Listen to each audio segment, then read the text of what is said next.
दोस्तों नमस्कार, स्वागत है आपका यूट्यूब चैनल एबी टेक में। आज है 9 दिसंबर 2024 और जान लेते हैं आज की महत्वपूर्ण खबरें जो आज के प्रमुख समाचार पत्रों पे छाई हुई हैं और आप लोगों के लिए बहुत ही इम्पोर्टेंट हैं। सबसे पहले यहाँ पर देखिए, यूपी बोर्ड परीक्षा केंद्रों को लेकर के अपडेट आ गई है कि प्रदेश के 8,140 केंद्रों पर होंगी यूपी बोर्ड की परीक्षाएँ। यूपी बोर्ड ने रविवार को वर्ष 2025 की 10वीं और 12वीं परीक्षाओं के लिए केंद्रों की अंतिम लिस्ट जारी कर दी। 24 फरवरी से शुरू होने जा रही यूपी बोर्ड की परीक्षाएं 8,140 केंद्रों पर आयोजित की जाएंगी। केंद्रों की लिस्ट में अब कोई संशोधन नहीं होगा।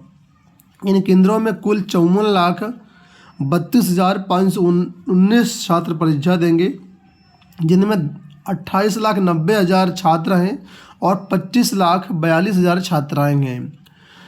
इससे पूर्व यूपी बोर्ड ने ऑनलाइन माध्यम से 7,657 केंद्रों का चयन करते हुए लिस्ट जारी कर आपत्तियां मांगी थीं। सभी जिलों के डीआईओस के माध्यम से आई आपत्तियों के निस्तारण के बाद बोर्ड परीक्षा के लिए 8,142 केंद्र निर्धारित किए गए। उसके बाद से इस बार दोबारा से जब अंतिम संशोधन हुआ तो आपत्तियां तो बहुत ज़्यादा आई थी, लगभग 658 आपत्तियां आई थी, लेकिन सिर्फ 2 आपत्तियों का निस्तारण किया गया है, बाकी सबको खारिज कर दिया गया है। यानी कि 2 केंद्र घटाए गए हैं। ठीक, अंतिम लिस्ट में 2 केंद्र घटेंगे। पहले 8,142 थे, अब 8,140 केंद्र हैं और ये फाइनल लिस्ट है। और ये जो लिस्ट है यूपी बोर्ड की वेबसाइट पर अवेलेबल है। आप किसी भी ज़िले की लिस्ट जो है वेबसाइट के माध्यम से देख सकते हैं। तो कुल मिलाकर के ये हो गया यहाँ पर आपका परीक्षा केंद्र संबंधी सूचना। अगर आपके फैमिली में कोई हाई स्कूल या इंटर में है और आप ये जानना चाहते हैं कि आपके बच्चों का सेंटर कहाँ गया है, तो आप उस ज़िले की वेबसाइट से चेक कर सकते हैं। एक बहुत बड़ी यहाँ पर अपडेट है टीजीटी पीजीटी शिक्षकों के लिए सेवा सुरक्षा मामले को लेकर के। देखिए, हेडलाइन पड़ी है कि शिक्षकों की सेवा सुरक्षा बहाली को मांगा प्रस्ताव। प्रदेश के 4,512 सहायता प्राप्त माध्यमिक विद्यालयों में तकरीबन 62,000 प्रधानाचार्य शिक्षकों की सेवा सुरक्षा बहाल करने के लिए शासन ने माध्यमिक शिक्षा निदेशक से प्रस्ताव मांगा है। इन स्कूलों के प्रधानाचार्य एवं शिक्षकों का चयन पहले उत्तर प्रदेश माध्यमिक शिक्षा सेवा चयन बोर्ड से होता था, लेकिन नियोक्ता प्रबंधक होते हैं। चयन बोर्ड अधिनियम 1982 की धारा 21 में यह प्रावधान था कि प्रधानाचार्य शिक्षक पर कोई कार्यवाही करने से पहले प्रबंधक को चयन बोर्ड से अनुमोदन लेना पड़ता था। लेकिन 21 अगस्त 2023 को विधानसभा में पारित उत्तर प्रदेश शिक्षा सेवा चयन आयोग विधेयक में ये व्यवस्था नहीं है। क्योंकि नया आयोग बनने के साथ ही चयन बोर्ड का उसमें विलय हो गया है और उसमें सेवा सुरक्षा का प्रावधान नहीं होने से प्रबंधकों की मनमानी बढ़ गई है। प्रदेश भर में शिक्षकों को मनमाने तरीके से निलंबित और बर्खास्त किया जा रहा है। अभी हाल ही में घटनाएं बहुत ज़्यादा देखने को मिली हैं। इसके खिलाफ शिक्षक संगठन आंदोलन कर रहे थे। माध्यमिक शिक्षा राज्य मंत्री गुलाब देवी की और 21 नवंबर को एमएलसी ध्रुव कुमार त्रिपाठी को भेजे पत्र में लिखा है कि इस संबंध में विनियम संशोधन की प्रक्रिया पर विचार विमर्श किया गया है। शिक्षा निदेशक से इस संबंध में एक समेकित प्रस्ताव मांगा गया है ताकि संशोधन की पूर्व कार्रवाई एक साथ की जा सके। तो यहाँ पर जो सेवा सुरक्षा वाला मामला था, इसको लेकर के शासन की तरफ से निदेशालय को पत्राचार किया गया है और अब निदेशालय क्या प्रस्ताव देता है, क्या उसमें चीज़ें करता है, कैसे ऐड होगी, कब ऐड होगी, ये कई सारे प्रश्न हैं अभी। अब देखना ये होगा आने वाले समय पर कि क्या होता है।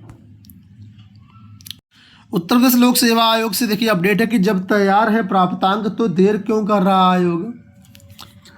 लोक सेवा आयोग ने इलाहाबाद हाईकोर्ट के आदेश पर पीसीएसजे परीक्षा 2022 के 23 परीक्षार्थियों के प्राप्तांकों का विवरण 24 घंटे में जारी कर दिया, लेकिन बाकी परीक्षार्थियों के प्राप्तांकों के साथ कट ऑफ का कोई आता पता नहीं है।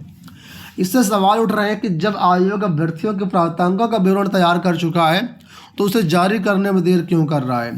पीसीएसजे मुख्य परीक्षा में 50 अभ्यर्थियों की कापियाँ आपस में बदल गई थी, जिसकी वजह से अभ्यर्थियों को एक दूसरे के अंक मिल गए थे। इसके चलते योग्य अभ्यर्थी चयन से वंचित हो गए थे। मामला हाईकोर्ट में जाने के बाद आयोग को मुख्य परीक्षा का संशोधित परिणाम जारी करना पड़ा। इसमें 5 अभ्यर्थियों को इंटरव्यू के लिए अलग से सफल किया गया।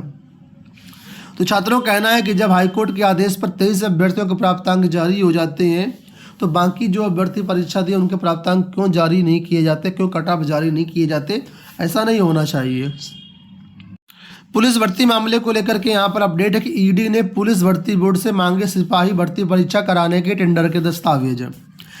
प्रदेश पुलिस में सिपाही भर्ती की लिखित परीक्षा का पेपर लीक करने के मामले की जांच कर रहे प्रवर्तन निदेशालय ने उत्तर प्रदेश पुलिस भर्ती प्रोन्नति बोर्ड जाकर के पड़ताल शुरू कर दी है। ईडी की 2 सदस्यीय टीम ने शुक्रवार को भर्ती बोर्ड के अधिकारियों से मिलकर के उनसे परीक्षा कराने वाली कंपनी का चयन करने के लिए जारी टेंडर के दस्तावेज मांगे हैं। साथ ही गुजरात की एडोटेस्ट कंपनी को टेंडर देने वाली चयन समिति के सदस्यों के नाम भी बताने को कहा है। ईडी जल्द ही भर्ती बोर्ड के कुछ अफसरों को तलब कर सकता है। आप लोग जानते होंगे जो पुलिस भर्ती पेपर लीक हुआ था उसी मामले को लेकर के जांच चल रही है, ईडी जांच कर रही है। इस पर अब आगे कार्रवाई क्या होगी देखना होगा। उत्तर प्रदेश छात्रवृत्ति मामले को लेकर के अपडेट है कि पहले चरण में 5 लाख से ज़्यादा ओबीसी छात्रों को मिलेगा वजीफा। प्रदेश सरकार पहले चरण में 5 लाख से ज़्यादा ओबीसी छात्रों को छात्रवृत्ति के साथ शुल्क की भरपाई करेगी। कक्षा 11 और उसके ऊपर की कक्षाओं के इन विद्यार्थियों के लिए दिसंबर में भुगतान किया जाएगा। इसके लिए शासन ने सभी जिला स्तरीय अधिकारियों को जरूरी दिशा निर्देश दे दिए हैं। प्रदेश सरकार हर साल 25 लाख से ज़्यादा विद्यार्थियों को छात्रवृत्ति के लिए शुल्क की भरपाई करती है। पिछली बार यह भुगतान मार्च महीने में हो पाया था, लेकिन चालू सत्र में इसको दिसंबर में कराने का फैसला किया गया है। इसी के तहत 3 दिसंबर को कक्षा 9 व 10 के 2.5 लाख छात्रों का भुगतान हो चुका है। यहाँ देखिए अपडेट है कि उच्च शिक्षा में पिछड़े राज्यों में खुलेंगे नए विश्वविद्यालय और कॉलेज। नए केंद्रीय विद्यालय और नवोदय विद्यालयों को खोलने की घोषणा के बाद केंद्र सरकार जल्द ही देश भर में नए विश्वविद्यालय और कॉलेजों को खोलने की घोषणा करेगी। इसकी तैयारी शुरू हो गई है। इन संस्थानों को उन राज्यों और जिलों में खोला जाएगा जिनका उच्च शिक्षा का सकल नामांकन अनुपात GER राष्ट्रीय औसत से कम है। तो कुल मिलाकर के यहाँ पर आप लोग देख सकते हैं कि किस राज्य में कितना यहाँ पर GER है और इन्हीं राज्यों में जो नए विश्वविद्यालय कॉलेज हैं खोलने की उम्मीद है। यहाँ देखिए अपडेट है कि निजीकरण के विरोध में लामबंद हुए सभी संगठन, आंदोलन की चेतावनी। 27 श्रम संघों, राज्य कर्मचारियों और शिक्षक संगठनों ने बिजली कर्मचारियों के आंदोलन को दिया समर्थन। तो कुल मिलाकर के पावर कॉर्पोरेशन की ओर से दक्षिणांचल और पूर्वांचल के निजीकरण के विरोध में ऊर्जा संगठनों के साथ ही अन्य कर्मचारी संगठन भी लामबंद होने लगे हैं। रविवार को 27 श्रम संघों, राज्य कर्मचारी संगठनों और शिक्षक संगठनों ने निजीकरण के विरोध में उतरने का ऐलान किया है।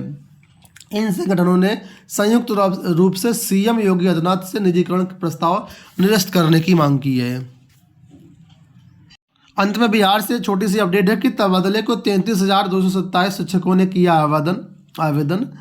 राज्य के विभिन्न जिलों में 33,227 शिक्षकों ने तबादले के लिए ऑनलाइन आवेदन किया है। बिहार में तबादले की प्रक्रिया चल रही है, उसी सिलसिले में आवेदन किए जा रहे हैं। दोस्तों ये हो गई आज की सारी सूचना। इस वीडियो में इतना ही। धन्यवाद।